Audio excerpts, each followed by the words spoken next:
Salut tout le monde et bienvenue dans cette nouvelle vidéo tutoriel où aujourd'hui on va parler des items stack. La vidéo de cette semaine elle sera assez légère et assez simple, vous allez voir. On va commencer par comprendre ensemble ce que c'est un item stack sur Spygot. On va encoder un très facilement pour le donner à un joueur. Et ensuite on va voir qu'on peut appliquer des tags à ces items via un objet que Spygot nous a gentiment préparé qu'on appelle l'item meta.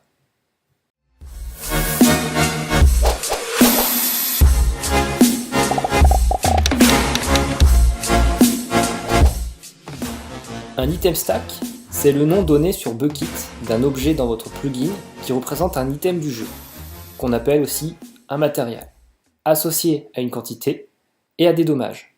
Par exemple, cette canne à pêche du jeu a pour matériel Fishing Rod, comme quantité 1 et comme dommage 4. Elle est peu utilisée. Mais ce bloc de redstone, lui, a pour matériel Redstone Block, quantité 26 et 0 de dommage. On ne peut pas utiliser un bloc. Ces items stack ont tous une chose en commun. Ils peuvent tous avoir un item meta, c'est-à-dire des détails sur l'item stack. Par exemple, la pioche en diamant peut avoir un nom ou encore une description.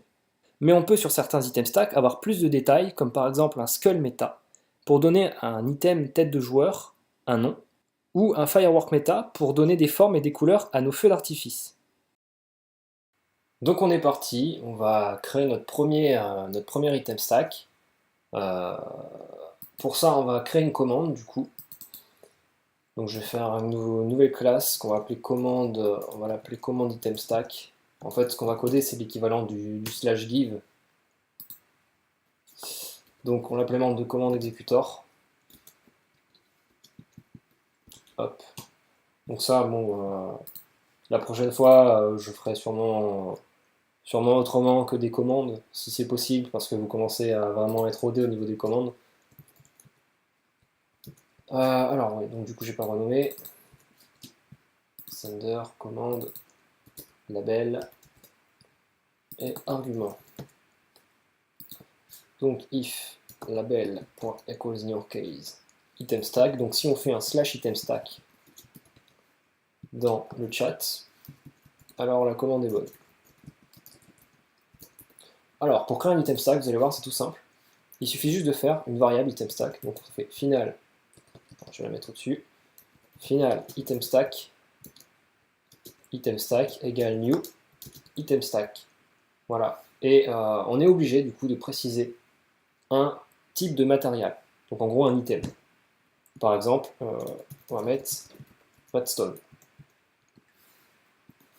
Voilà. Et là, en fait, on a notre item stack qui est déjà créé. Alors, ce qu'il faut faire maintenant, c'est le créditer au joueur. Donc pour le créditer, il faut qu'on récupère le joueur à partir du command sender. Donc pour ça, on fait un if sender instance of player. Alors, on fait une variable player, donc final player égale player de sender. C'est un cast. Voilà. Donc on remonte ça. Et pour le créditer, on a juste à faire un player.getInventory .add item et on met l'item stack. Voilà, c'est tout simple. Alors la particularité là, c'est qu'on n'a pas renseigné les champs quantité et les champs durabilité. Mais si on voulait, on pourrait créditer de 16 redstone à la fois, en mettant un item stack de 16. Et au niveau de la durabilité, on pourrait rajouter de la durabilité, mais bon, sauf que la redstone n'a pas de durabilité, donc on ne la verrait pas. Ce qu'on va même faire du coup, c'est que je pense qu'on va tout coder d'un coup. On va faire avec des arguments. Alors, on va faire if args.length égale à 1, si on a 1 en argument, if args de 0.equals in your case, on va l'appeler basique, parce que ce sera un item stack basique. Alors, on va créditer de la redstone. Ensuite, on va faire une autre partie. Si on fait alors else if args de 0.equals in your case, on va mettre meta. Donc si on fait un item stack meta, item stack espace meta. Alors on va pouvoir ajouter des métas sur notre item stack. Donc pour ajouter des métas, il faut toujours faire un nouveau item stack, donc on va continuer de faire avec la redstone. Ou alors on va faire avec une pioche, comme ça vous allez voir ce que c'est la durabilité du coup. Donc par exemple la pioche c'est pickaxe, diamond pickaxe. On n'en veut qu'une, et on veut une durabilité, donc là c'est si vous avez envie de faire en sorte qu'elle soit un peu plus usée, vous pouvez mettre par exemple, on va mettre 100. Voilà. Donc là elle sera usée de 100 coups la pioche. Donc vous pouvez toujours la créditer, player.getInventory, .addItem, et l'item stack. Alors le truc c'est que là notre item stack n'a pas encore d'item méta. Comment faire pour qu'on ait des items méta? Alors il suffit de faire final item méta méta, donc c'est notre item méta en fait, égale item stack.get item méta. Donc ça va créer un nouvel item méta. Ensuite, avec cet item méta, on peut faire, comme je vous ai dit tout à l'heure dans l'introduction, on peut ajouter un titre. Meta.setDisplayName, chatColor. On va mettre red, plus. Alors, on peut mettre un nom à la pioche, du coup. J'importe chatColor. On peut mettre la pioche, quand je l'ai mis dans la vidéo, la pioche grimilesque. Mais on peut aussi ajouter une description. Meta.setLore. Alors, vous pouvez voir que ça prend en paramètre une liste de chaînes de caractères. Parce qu'en gros, à chaque fois que vous avez un nouveau caractère dans la liste, et en fait, ça va créer une nouvelle ligne sur votre item. Donc, il suffit de faire une liste ici, final list de string. Du coup, on va l'appeler lore. Égale. Donc, au lieu de faire un new array list, etc., je vais faire un array.asList pour que ce soit plus rapide. Alors, du coup, je vais importer list. Hop, alt entrée. Et du coup, je vais mettre ici une description. Ceci est une superbe pioche. Et deuxième ligne, on va mettre hors du commun. Et la troisième ligne, waouh, je suis pas inspiré encore. Voilà. Donc du coup, là, on a nos lore. On peut les créditer ici. Hop. Et du coup, pour terminer, il faut que notre item stack prenne cet item méta là. Donc pour ça, on fait un item stack.setItem méta. Méta. Voilà. Alors il me dit quoi? Il me dit que c'est juste une erreur d'orthographe, mais c'est pas très grave. Et enfin, on va faire une dernière partie où on va pouvoir créditer les têtes des joueurs. Alors, donc si on fait slash item stack espace head, alors donc arg0.equals in your case head, voilà. Donc on va faire un nouvel item stack, final item stack, on va l'appeler head, celui-là, égale new item stack. Et alors là, il faut mettre material. Donc c'est item skull. Alors non, c'est pas ça, c'est skull item, c'est l'inverse. On n'en veut qu'un. Alors là, attention, parce que vous avez pu remarquer dans Minecraft, il y a plusieurs têtes. Il y a des têtes de creeper, des têtes de squelettes, etc. Nous, ce qu'on veut, c'est une tête de joueur. Donc pour avoir une tête de joueur, il faut mettre une durabilité de 3. Donc je sais, c'est bizarre, parce qu'il faut changer la durabilité de l'item pour pouvoir avoir les trucs qu'on veut. Mais c'est comme ça, c'est Mojang, ils ont fait ça comme ça. Par exemple, pour avoir de la laine de couleur, si vous mettez material.wool, et en fait vous allez avoir de la laine blanche. Si vous voulez de la laine rouge, par exemple, il faudra mettre une durabilité de 14. Voilà. Donc, pour en revenir à notre item méta, ce qu'on peut faire ici, c'est faire un skull méta. Donc c'est une dérivation de item méta. En fait, un skull méta est un item méta. On va l'appeler skull méta. Égal. Donc on le caste en skull méta. de itemStack. Alors c'est pas itemStack, c'est head.getItemMeta. Voilà. Donc là, en fait, on a un skull meta. Ce qu'on peut faire avec le skull meta, c'est pareil, mettre un display name on va mettre la tête de machin. Voilà. On pourrait mettre aussi un lore, etc. Bon, je vais pas le refaire parce que c'est assez chiant. Et ce qu'on peut faire en revanche, vu qu'on a un skull meta, c'est qu'on a des choses supplémentaires. C'est qu'on peut faire un set owner et mettre le nom du propriétaire de la tête. Ce qui va mettre en fait le skin à la tête. Donc voilà. Et une fois qu'on a fini, on a juste à mettre sur l'item stack cet item meta. On va mettre du coup le skull meta. Voilà, on n'a plus qu'à créditer. Player.getInventory.addItem head.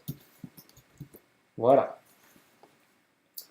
Alors, il y a un truc que je ne vous ai pas parlé aussi avant qu'on fasse les tests, c'est que les items méta, ils ne servent pas qu'à faire des titres et des lores. On peut très bien faire un meta.addEnchant pour ajouter des enchantements. Par exemple, on met enchantement.durability, on va le mettre à 1, et il me semble que c'est un booléen à la fin, je ne sais plus c'est quoi. Voilà, là ça voudrait dire en fait que notre pioche, elle va être enchantée durabilité 1. Après, on peut faire un meta.addItemFlag, et là on peut rajouter toute une liste d'item flag. Alors les item flags, qu'est-ce que c'est? C'est des petits, comment dire, des petits drapeaux en fait, qui vont vous permettre en fait de déterminer des attributs sur un item en fait. Par exemple, vous avez hide destroy, ça va permettre d'effacer en fait, enfin de cacher en fait la durabilité de l'item.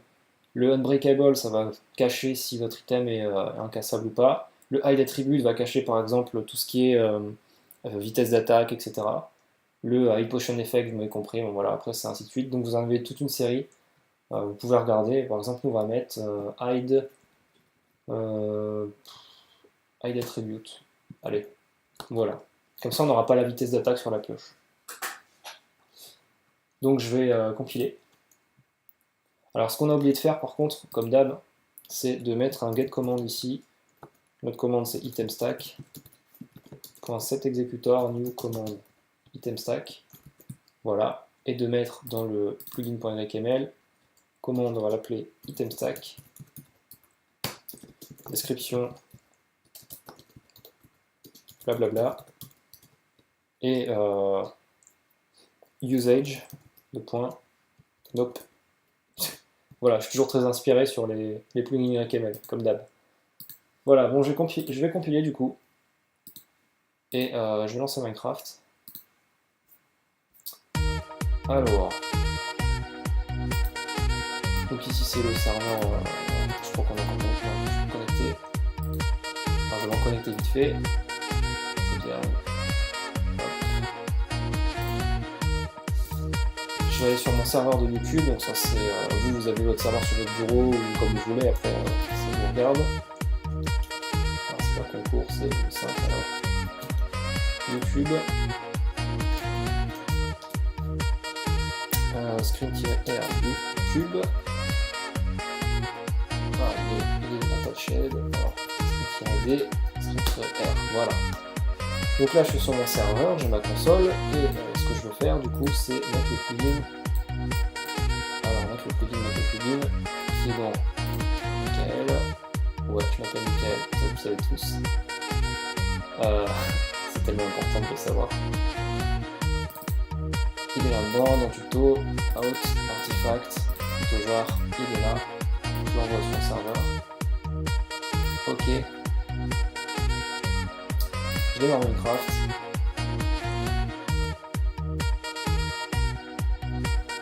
Alors le nouveau launcher qui est magnifique, c'est génial. Ok. Donc là je vais reload le serveur du coup parce que j'ai mis le plugin. Et du coup je me connecte.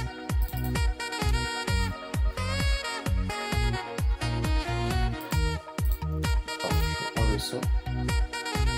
Sinon vous allez mourir. Hop.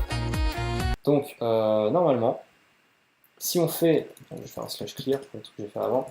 Normalement, si on fait un slash item stack, alors on avait mis basique, ça va nous donner un item stack tout simple. Voilà, on avait mis 16 redstone, ça nous a donné 16 redstone. Donc ça, tout le temps que vous faites la commande, ça va vous créditer, ça va vous donner des stacks. Voilà, c'est comme une commande give en fait. Ensuite, vous avez la commande item stack qu'on avait fait, on l'avait appelée meta. Donc là, ça vous donne la pioche de Milesque, Unbreaking 1, donc durabilité 1, comme on avait mis, et avec le texte en dessous.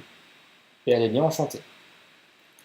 Et ensuite, vous avez la commande head, où là, ça vous donne la tête de machin, avec, bon là du coup c'est la 1.11, elle est buggée, mais c'est bien ma tête en fait. Voilà. J'espère que cette vidéo elle vous aura plu du coup.